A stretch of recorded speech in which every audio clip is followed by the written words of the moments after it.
This is a double leg raise. So you can see with the double leg raise, I've got my whole spine laying back on the ground. I do not have my head up. My head's relaxed back and keeping the neck in line with the rest of the spine. At which point, before I even lift my legs, I am bracing my abdominal muscles and my core in towards my spine. And my goal is to keep the pelvis neutral and the low back neutral.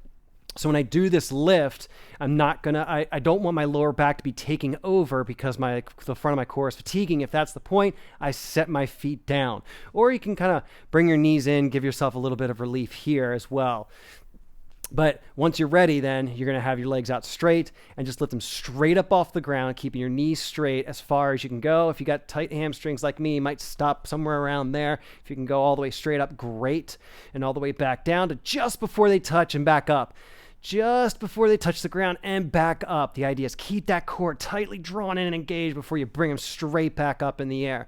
Now, you can cheat this motion a little bit if you're finding you're just having the tension go straight to your back and you can't control it, but you want to get a little bit more range of motion out of it. Make a diamond shape by putting your thumbs and your forefingers together, flat hands, and you put that diamond right underneath your tailbone. And that starts your pelvis out with a little bit of a tilt and a little bit of stability underneath it to keep it held in place there, so your core doesn't have to work quite as hard to maintain neutrality of your spine throughout the motion. This allows you to get the range of motion worked with a little bit of assistance. It's not that much of a cheat. You still have to draw in your core quite intense to try and keep it stable and held and level. But if you do find this motion easy, then you can take that diamond shape out, hands at your sides, and simply do it with your hips just straight on the ground, controlling that motion there.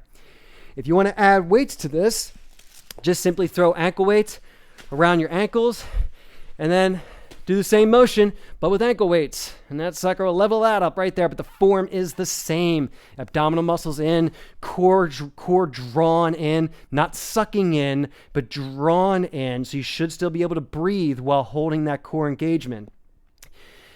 Drawing in your core should not be stopping your breath.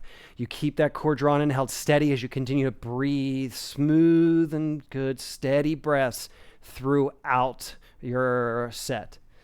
And that there is your double leg raise.